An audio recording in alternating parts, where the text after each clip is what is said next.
and their big concern with the Internet of Things is not how the engineers would think of it, which is an interoperability concern. They wonder if this is just going to be a way to control everything that they do and watch everything that they do. And so there's a real cautionary tale here, not only for standards engineers, but for the people who develop technologies and who market the technologies to the public, which is that the public is very worried that technologies could restrain their choices or could make them do something against their will, or make their children do things that they don't want their children to be doing. And so on the one hand, it's nice to think that technologies take care of some things for us and make some things easier, but on the other hand, I think we need to make sure to preserve the user's ability and feeling that they can control what they're doing with the technology. Let's talk about governments and the role that they play in setting standards today for the digital age. How do some governments use standards to protect their citizens? Does this inhibit or support global interoperability? Throughout, let me start that again. I was looking over there. Throughout my book, I talk about the relationship between the private sector and the public sector. And one of the major trends over time that I chart is the rise of public. Oh, geez, I really screwed that up. No, and you're doing great. Mm-hmm. I mean, you really You're are. the most eloquent person that we've spoken to. You are. We've spoken to probably 30, 40 people. If I kept going with that, I would have completely misled people about the past, about my book. Okay, it's the public-private. It was the role of governments. Yeah, Right. And in setting standards for the digital age, how do some governments use standards to protect citizens? And does this inhibit or go along with global interoperability? Sure. Okay. Okay. One of the major themes in my book is the relationship between the private sector and the public sector, and how these entities interact, and how, in the end, new technologies and new standards come about. Over time, one of the movements that I chart in the book is the growth of the private sector and private cooperation in their ability to collaborate and create standards, to create a regime of what some scholars call private regulation or private governance. This is governance without governments, as the legal scholars call it. And this is a big area of research, not only in political science, but scholars in law schools and historians also are very interested in this. There's no doubt that private governance has increased over the course of the 20th century, but I worry that in the 21st century, there's this notion out there that governance can occur without national governments, as if national governments have just gone away. And so one of the things that I point out in my book is that national governments play important roles, a variety of roles. So instead of focusing on the role of government, I like to talk about the roles of governments, where both are plural, just to make sure that readers understand that we're talking about a variety of capabilities. I think that might be really something good for the MOOC. This idea that the private government is something very important for people to understand. Right. I can say more about that too. Okay, good, yeah. Remind me what the second part of... The second part had to do with inhibiting global interoperability. Yeah. Yeah, and looking out for citizens. Yeah, look out for citizens, yeah. In the history of computer networking standards, especially in the 1960s and 70s, one of the major themes that we see is the growth of national champions, what scholars call national champions. And these were firms, mostly in European countries, that were sponsored or heavily subsidized by national governments to advance national interests. So there was a national champion firm in France, another in Germany, another in Britain. And the goal of these companies was to really advance the national economic interests of the given countries. Over time, the European countries found that the national champion approach didn't scale well, that if they wanted to compete on a global scale, that they had to somehow cooperate together. So the French firm and the British firm and the German firm had to find ways to cooperate. And so in this happening, governments worried that they would lose some ability to either protect their citizens or to protect their national economic interest and sort of lay themselves open to the forces of globalization. This is a tension that continues today, that we see different national governments and different regional alliances acting in more or less targeted ways to protect their own interests. So if you think of the examples of the United States, China, and Europe, the United States tends to be a let the market decide type of country where for the most part they'll let private sector actors do as they wish, cooperating of course in trade associations or standards committees, but the government for the most part doesn't direct it. Now I say for the most part because we all know about the NSA and we all know that there are national security interests that the American government actively protects. There are different models for doing this. The Chinese model, where the state has more of a central role in economic planning and economic activity, is one difference. The European model, where we have a number of different countries cooperating under the auspices of the EU, is a different model. So in Europe, there's a real desire to protect national sovereignty and to look after the interest of its citizens, take privacy, for example. But there's also a recognition that some of that national sovereignty and some of that national power will have to be ceded in order to have Europeans contribute and take part in a global economy. So there's a real tension there between national regulators who want to, do what they're elected to do and look out for their constituents, and the forces of globalization and global economics. Let's talk about companies and a culture of standardization. Is that something that exists in most companies, or not? And does having a culture of standardization benefit a company and consumers and industry in general? In the early part of my book, I talk about AT&T and the Bell system, and I describe the culture of standardization that Bell executives and lead engineers intentionally cultivated to try and make sure that everything that the Bell system produced was interoperable and was of a certain quality. They were really concerned with quality and reliability in the Bell system. And so we can see managers and engineers really urging in the employees to think in terms of standardization and to develop products that are interoperable. So that was trying. The water? Yeah, thanks. I can start that over again because it's an important one. Yeah. Mm-hmm. Yeah. Thank you. Oh, I felt that coming. That's the worst. You're sitting there waiting. Okay. Culture of standardization. Culture of standardization, right. One aspect of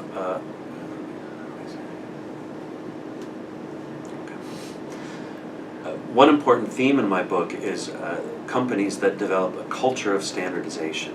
And we see this more in large companies and mature companies, by and large, than we do in small companies or startup companies.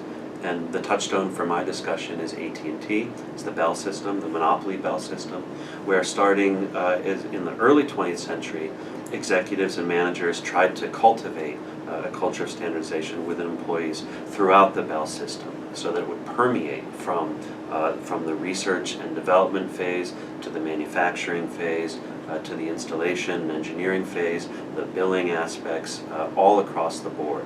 The idea was to present one company, one policy, universal service. This was the famous motto of AT&T. This worked very, very well for AT&T in providing high quality, reliable service. Other companies didn't pursue this culture of standardization as much. They pursued cultures of innovation or cultures of invention or cultures of entrepreneurship where the priority was really on doing something new or something inventive and something different. And so we see this tension between companies that focus on more on a culture of standardization and the nimble, lean, startup type companies. If you think of companies in Silicon Valley, you can imagine some that you say, yes, they really value standardization, and others that are, have beanbags in the offices and ping pong tables and everything like that might not have that culture. For the more mature companies, it's very, very important, maybe not to have a culture of standardization that permeates everything, but at least when they develop products, to have them think about what is the market for this going to be, and how can we expand our market by making sure that our products either take advantage of existing standards or can themselves be the industry standard and something that everybody can adopt as a standard. So there's a certain paradox, I guess, in the fact that while we all believe that standardization, having standardization is an ally of creative genius, if it's taken too far, it can become this stodgy thing that stifles innovation. You said it as well as I did. Yeah, right. Yeah. No, that's what, Yeah. it gets that other reputation because they put it into That's right. everything and then they forget Yeah. that they need to. There's another series of questions here about open standards. Sure. And so there's a bunch of them. I think there's what are open standards, how they use in the global marketplace, what role might open standards play in the digital age, and then there's a question about the OSI project and how did it provide a new vision of open standards. So Sure. how, just talk a little bit about Okay. open standards, the digital age, and work OSI in there, if you think it works. Okay, yep. In the early 20th century, we saw movements towards consensus standards, and the American Standards Association, today it's ANSI, was the real champion for that, at least in the United States. ISO grew and became the international arm for consensus standards throughout the mid-20th century. By the 1980s, with the emergence and boom of the computer industry, we saw consensus standards in some contexts repackaged as open standards, quote-unquote open standards. Now, open standards, like open a lot of things, has become a subject of intense debate. On the one hand, who can be opposed to openness? It's this wonderful cultural touchstone. On the other hand, openness doesn't always serve everyone well in all cases, and it can often just be reduced to basically a branding trick. And so, the aspects of consensus standards that were reinvented as open standards really fall into two categories. One is on the production side or the creation side. So this has to do with who can participate in the creation of a standard.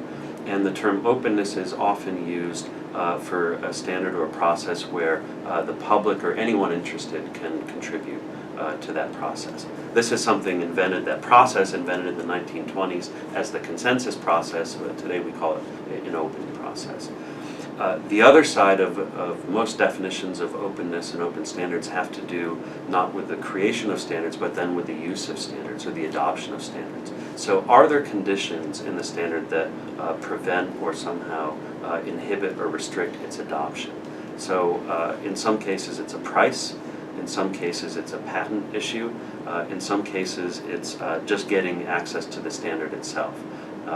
So on a scale from closed to open, the radically open standards, or people who believe in radically open standards, will say the most open standard is one where anyone can contribute to the creation of the standard and anyone can use the standard, and all of that is free of charge. I say that's a radical proposition because it hides the costs that exist at all phases of the standards and technology development cycle.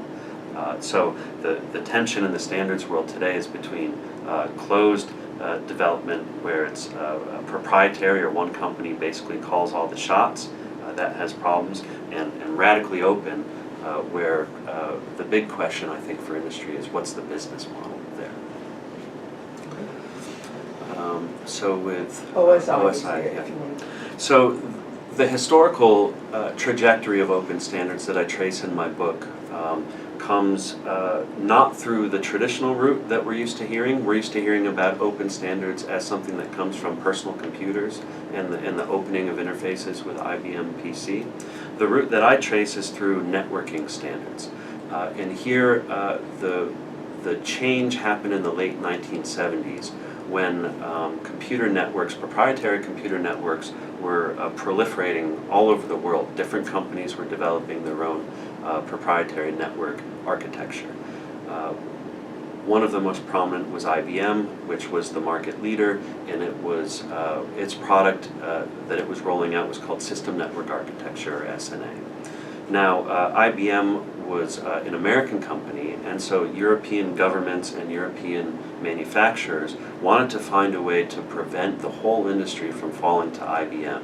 And one way that they could do this was to say, well, if we're going to create international standards, then we need to do it in a more open way. That is, it can't just be an IBM standard, but we need to also include the voices of different manufacturers, of users, of government representatives. And so in 1977, some British computer scientists convinced ISO, the International Organization for Standardization, to create a new subcommittee to look at the area of open systems interconnection, to facilitate what they called open working between different types of networks. And this was the real origins of internetworking, or significant growth of internetworking. I don't want to say invented internetworking, but the idea here is that there are networks, and then networks that connect or communicate with one another. So there's networks, and then there's an internetwork, which is a network of networks. And so the key design principle for an internetwork is that it can be open. That is, that different types of networks can connect to it and feed into it. It's a good segue into the next question about what role have standards played in the expansion and evolution of the internet? When I think about the internet, I think about different ways to define it. There's always a debate amongst students or friends that I ask, well, how would you define the internet? And they say, well, I don't really know. They talk about a culture. They talk about, is it a space, like cyberspace? The answer that I'm most convinced by goes down to standards. To simply say that the internet is a network of network that utilizes the TCP/IP standards, Transmission Control Protocol, Internet Protocol, the internet standards. From there, there's any number of applications that go across it. There's all sorts of content that goes across it, and there's all sorts of different cultures and subcultures. But you're not on the internet if you're not using the internet standards. And so standards are absolutely foundational for thinking about the internet. That's It was the only answer that ever made sense, actually, to me. Yeah. Mm-hmm. All right, this is going to be a great one too, I think. This is about the IETF. In the 1992 plenary address, David Clark of MIT said, "We reject kings, presidents, and voting. We believe in rough consensus and running code." In his 1999 book, Code and Other Laws of Cyberspace, Lawrence Lessig wrote that rough consensus and running code was a manifesto of that generation. What do you think Clark meant by rough consensus, and how is rough consensus different from consensus building within an SSO? How were Clark's words a manifesto for the early days of the internet, and how has this changed over time? Okay. Today, the internet standards process is one of the most prominent and one of the most successful standards processes that users see. And so often I get the question, well, what makes that standards process work? What makes it tick? And how is it different than other standards process? And one good way to answer this question is to look at an unofficial motto of the internet standards process, which is rough consensus and running code. Put it in quotes, scare quotes. This phrase came about in 1992 when David Clark, who was an internet architect, a leader of the internet community at the time, gave a speech in front of a plenary address of the Internet Engineering Task Force. And the full quote is, "We reject kings, presidents, and voting. We believe in rough consensus and running code." And as I explain in the book, rough consensus and running code took on a life of its own. Scholars such as Lawrence Lessig, who's a pretty famous cyber law professor, says that it's a manifesto that will define our generation. He said this in 1999. What I find interesting about that phrase, there's a couple different things. One is as a characterization of the internet standards process, where rough consensus is an acknowledgement that consensus is rough. That he's saying this isn't always smooth. He's not going to pretend that, and nobody's going to pretend that everybody agrees. But what's important is that we have some level of consensus, some pretty well-developed level of consensus. Running code is also an important part of that, which is really a reflection of standards development throughout history, where standards generally aren't at the leading edge of technology. By the time something gets to be standardized, it's usually a pretty mature technology. The bugs are worked out, people understand how it works, and formal standardization is often the final phase of technological development. It locks in a solution or a process or code that has been tested. And so rough consensus and running code really refers to that aspect of the internet standards process. I wouldn't say it's unique to the internet standards process. It's a repackaging of how standards have worked over time. That is to say that some level, even if it's a little bit rocky, of consensus is necessary, and one needs a proven technology to standardize it. You can't standardize something that doesn't exist. But the other aspect of Clark's phrase that I find fascinating and that I discuss quite a bit in my book is the first part, the "we reject kings, presidents, and voting." And this is a real statement about authority. It's not about technology at all. He's saying we don't want any one single person telling us what to do. We don't even believe in voting. Now, this is a pretty radical, as I argue in the book, anti-democratic statement, where we're not getting everybody to say that they each have a stake in the process and they can each have a vote. That model for Clark is passé. The model instead is to somehow get together and somehow just work things out in this rough consensus form.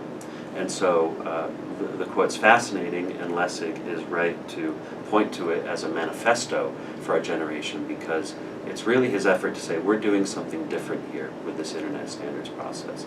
We're not following government leaders, we're not following CEOs, we're doing this our own way. Is it related to that private governance issue, or is it? It is, yeah. Yeah. So I have more, I can go on Yeah, there. yeah. One thing that I find fascinating about this slogan by David Clark, rough consensus and running code, is that even though he framed the internet standards process as a rejection of other types of standard setting, it actually just picks up on themes in standardization that had been present in the entire period that I've studied, since the late 19th century at least.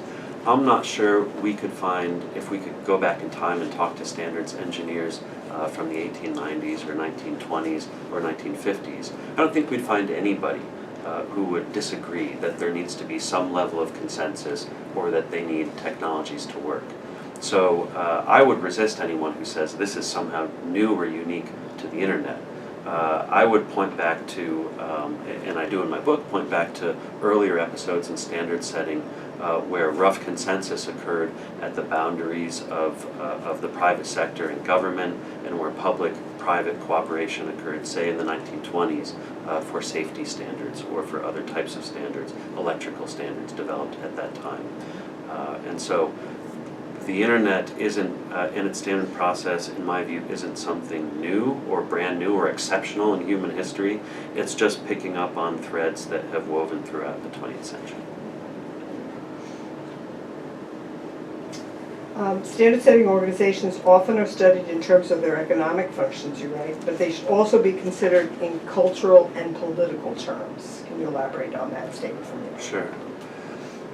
There's a big literature on standards, and a lot of it comes from economists and from business leaders, or is directed towards business leaders who have a very important question that they demand answers for, which is, why should I pay for this? Why does this cost so much to send engineers to committees, and how come the cost is so great? These are important questions, but as a historian who isn't necessarily concerned with those things, I think it's important to point out that we need to think more about the cultural and political aspects of standardization. That yes, it's an economic activity with big economic implications, but with standards, not only in the production of standards, but the use of standards, we often see political values and cultural values expressed pretty clearly. So what am I talking about? With political values, I mean, how do standards get made? Are a wide body of stakeholders consulted, or is it only a few people who get to say what becomes standard? And this is a core political question that is present throughout time. By cultural values, I refer to some similar aspects, which is if you don't like a standard, what can you do about it? Or if you feel like a standard makes you do certain things that you don't want to do, How does that make you feel as a citizen, as an autonomous human being? And the best example I can think of with this cultural aspect of standardization is standardized testing in education in general, where if you talk to someone whose eyes glaze over when they talk about standards or think about standards, just ask them about their children's standardized tests, or when they have to take GREs or SATs, and you will hear them erupt in rage and agony, and who says that I have to do this, and what were they thinking, and those sorts of things. So this, for me as a cultural historian, is indicative of the passion that comes out of people when they think about standards. So it's not a business question, it's not an economic question, and I think we need to think more about standards in those terms. In the conclusion of your book, you explain that rather than focus on the lessons that past information networks can teach us in the present, you instead chose to study how the designers of networks responded to their own circumstances and how they have seen these through their own eyes. What made you choose one perspective over the other? So first explain your perspective. Right. There's a couple different ways to think about the history of standards. One, which is more common, is to say that in history what we see is a bunch of things happen that lead us to the present. So how did we get to where we are? This is a really important question. We see this question addressed constantly, especially in popular interpretations. This is what students always want to know. Historians sometimes look at the past in a different way. Instead of saying, how do we get to now, they say, how does someone in the 1920s or the 1950s, how did they see themselves? And how do they see themselves fitting into the sweep of history? And so in that way, when we study, say, someone in the 1920s, I look at, in the book, I look at an engineer named Paul Agnew, or P.G. Agnew, who was a very influential figure in creating what today is ANSI. Agnew wouldn't have seen the world and thought about, how is this going to look in the 21st century? He was more concerned with what happened a decade prior, a couple of years prior. And so one thing that historians do very well is to look at people in the past from their perspective. And so take ourselves out of our perspective today and think about, well, what were their concerns? What were they worried about? What were some things you found most surprising while writing the book?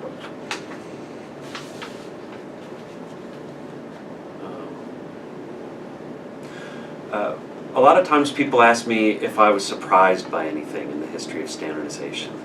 And they sometimes say this with a smirk, as if anything in the history of standardization can be surprising. There are lots and lots of surprises. One is how emotional people get. Standardization often comes across as a kind of cold, calculating, technical world. But over and over again, I saw in correspondence or even in public presentations, talk about how much it means to people to come together, how frustrated people are, or things like that. So that level of emotion, even though I should have known not to be surprised by it, the frequency that emotional outbursts happen surprised me quite a bit. We did some videos in Alexandria about a month ago, and some of the people in talking about their work came to tears. Is that right? Yeah. Wow. Yeah, they were doing safety standards. And they started talking about that they felt that how they were impacting people's lives. Some of them started to cry. Yeah, they probably don't spend much time in their work doing that. Yeah, but then when they reflect on it. How do industry leaders learn about standards, and how valuable are standards to a company's strategic success?